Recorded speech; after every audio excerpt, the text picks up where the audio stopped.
everybody, welcome to this video.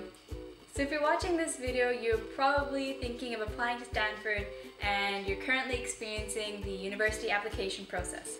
So I was so fortunate to receive a spot in Stanford and represent the 2021 class. I also watched a bunch of YouTube videos on getting into Stanford, and I watched videos of other successful applicants. I wish I knew the perfect formula for getting into Stanford, but unfortunately I only know my formula. I don't think it's the same formula for everybody because Stanford doesn't want people who are all the same, obviously. I'm going to share some of the things that I wanted to see when I was watching these kinds of videos. I'll be sharing with you today my GPA, SAT and ACT scores, extracurricular activities, the Common App essay, and the supplementary essay. And the supplementary essay is just specifically sent to Stanford. But do remember that, if this doesn't go your way, it doesn't define your worth at all. I received my fair share of rejections too, ones that stung badly, ones that didn't sting too much, but yeah, rejection is a part of life, but don't let it define you. So I would really love to vlog my time at Stanford. I know it's not an original idea and I'm extremely amateur in this area. Nonetheless, I would still love to try and to take you through, my 4 years there, to show you what it's like, to show you the challenges that I face. So let me know if you would like that. I don't know how many people are going to watch this video, but if you could give me the thumbs up. I'm always so happy when I see a thumbs up on my video. Alright, so the first thing I'm going to share is GPA, and I did the IB program, so my kind of scale is out of a 45. I did pretty well in the IB, but I also studied a lot for it and I worked really hard for my score. So the first score on my transcript was a 42, and that gradually increased. I was fortunate to get a couple 45s in my transcript. Of course, unfortunately the 45 was not my final grade, but I can talk a bit about that in another video.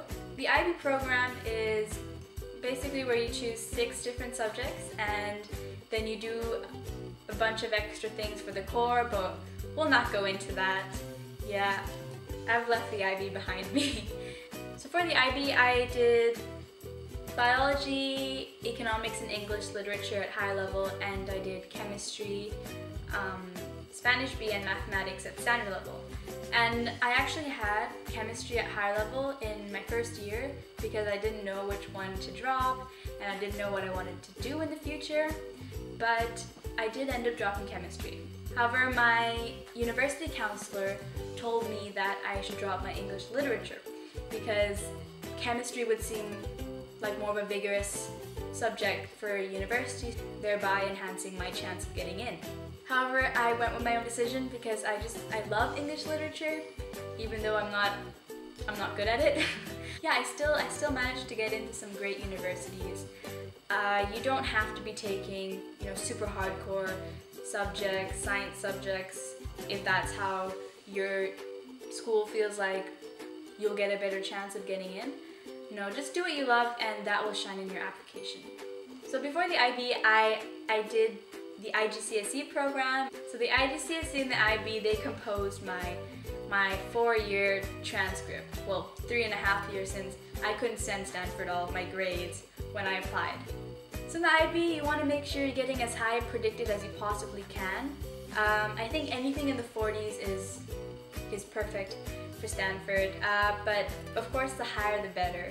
You don't have to be getting perfect grades to get into Stanford.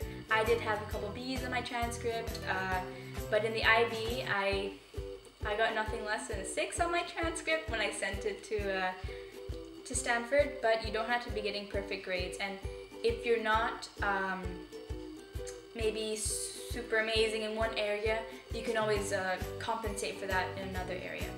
Number 2 has to do with SAT and ACT grades. So I had an absolutely terrible experience with standardized testing. I hated it so much and that reflected in my grades.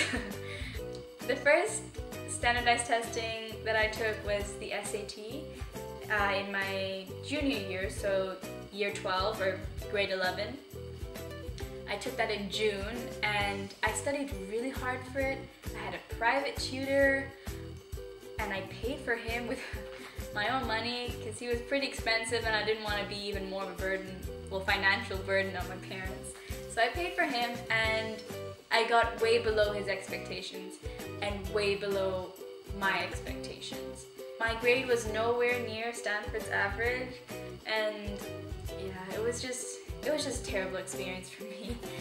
I'm too embarrassed to share with you what I got because it's that bad, but let's just say it was below 1400 and Stanford's average is 1520. Whew. Okay.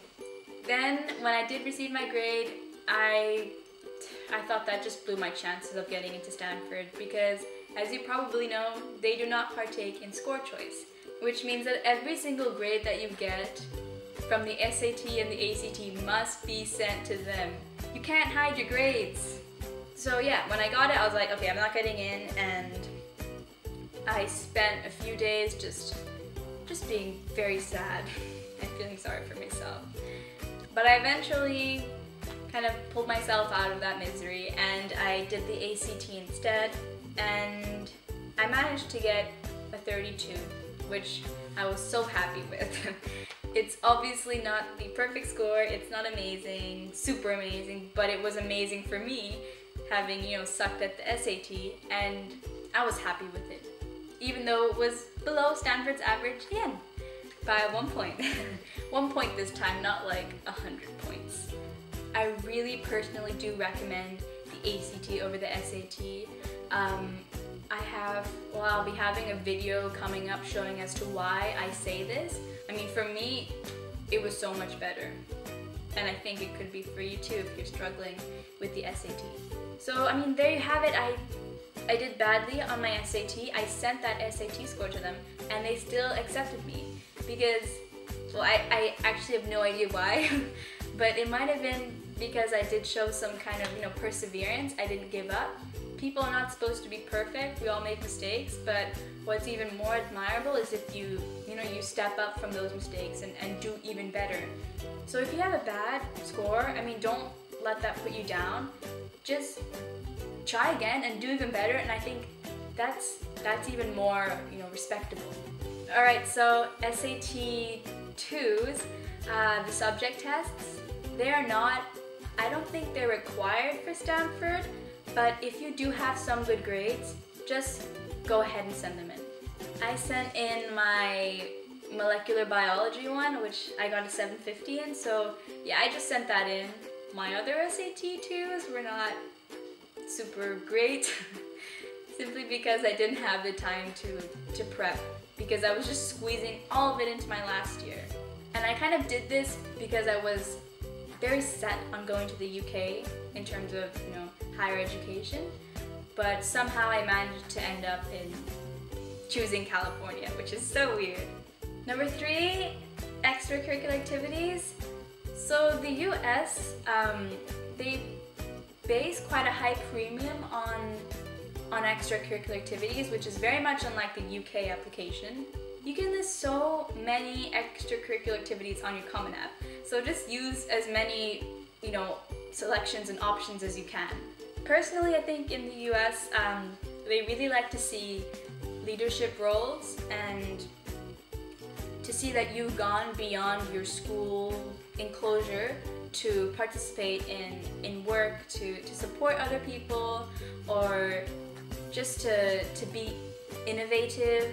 I'm not going to list all my extracurricular activities, but I'm going to name a few of the ones that I think highlighted who I am as a person the most.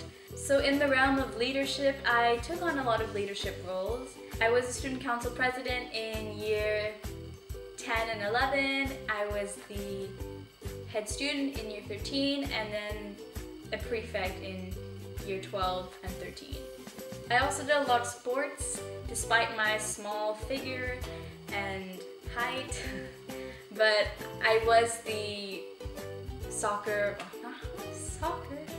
I was the football team captain, the senior girls captain, or should I say soccer captain, even though I don't look like it. And I was part of the swimming team, the netball team. I also participated a lot in school spirit, so I was part of the peer mediation team and I was the house captain.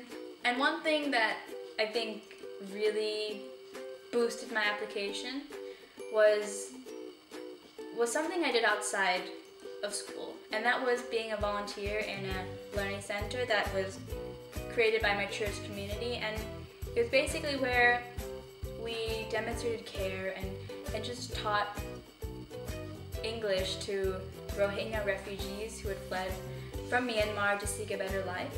And these people have gone through so many hardships, and just hearing their stories, you come to understand that, you know, these are really incredible people. And I was so fortunate to spend some time there and teach them English and, you know, kind of to introduce God into their lives as well. But it was not so much spreading Christianity, but more just showing love. However, all these things that I did, I genuinely never did it just for putting it onto my university application or my CV or resume. No, I did it because I genuinely wanted to, and it was self-driven in a way. It was never for just slapping onto my university application. I know a lot of people do that, and I'm not saying it's wrong, but I think it's greater if you do something that you enjoy and you genuinely want to do. I think with high-tier universities in the US, they really want to see you applying yourself to contemporary matters and, you know, going beyond your safety bubble, because that's what you want to do, right? After you receive that education from them, you want to help the world and make it better. Number 4, the Common App essay. For this essay, I wrote about my background, so I chose the prompt that had to do with specifying or highlighting something in my background. I chose it because I could make it a lot more personal to me in a sense, and I also have an edge in my background, I think, because I am Eurasian, and I've lived, you know, in so many countries, and my mom, she did grow up in poverty, and I go to her village very often, so I mean, I know how they live, and I see how they live, and I acknowledge how I live, and those differences have always made me very appreciative of the things that I have. I think with US universities, they really want to know you as a person and know your background. They just want to know who you are beneath the surface and beneath, you know, the mask that we try and put on sometimes.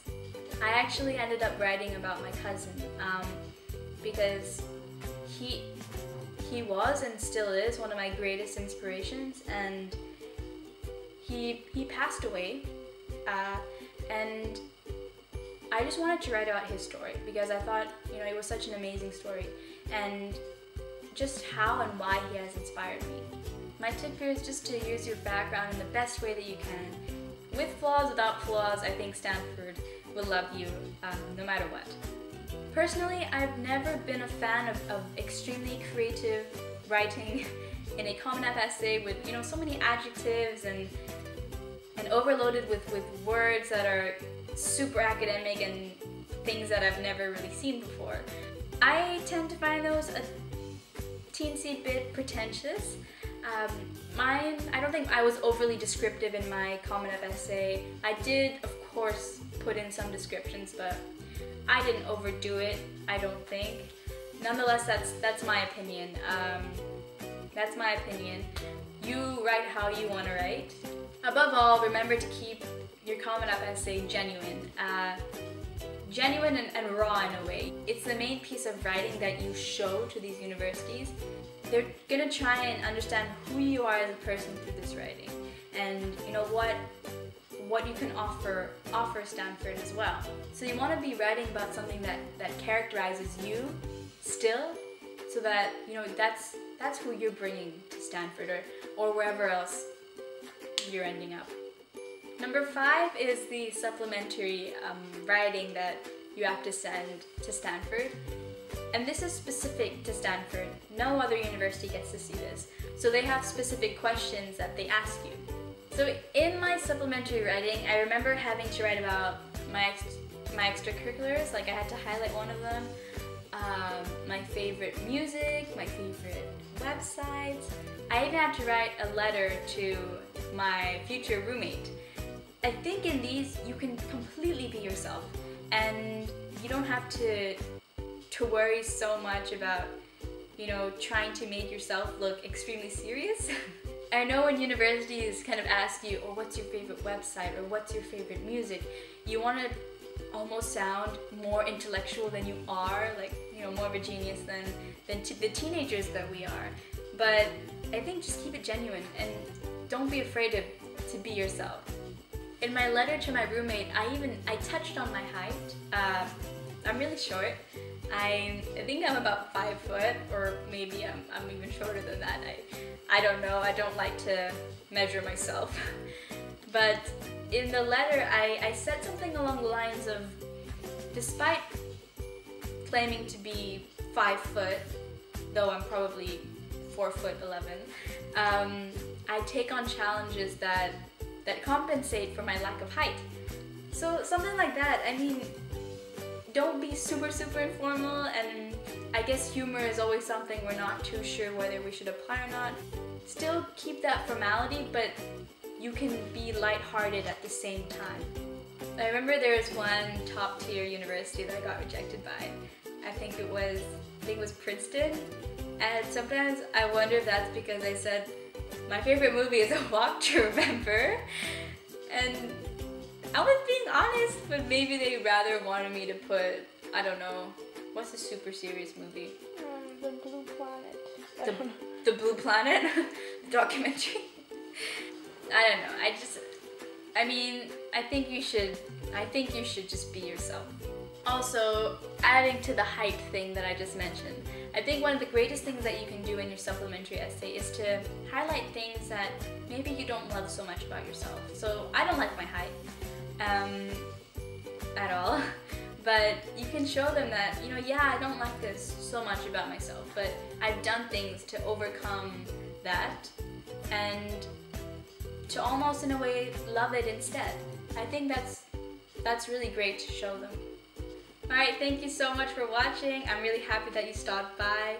I hope you did manage to get something out of this video to help you increase your chances of getting in, to enhance your application. Remember to subscribe so you can stay updated with all the videos that I have coming up. I have so many coming up and I'm so excited to film them. Shout out to my younger sister who's behind the camera. Jules, just show your face. Hello, this is the mastermind behind the productions, which I have to do myself once I get to Stanford, unless I can put her into my suitcase. But she's taller than me, so not gonna happen. Again, thank you so much for watching, and I'll see you guys next time. Bye!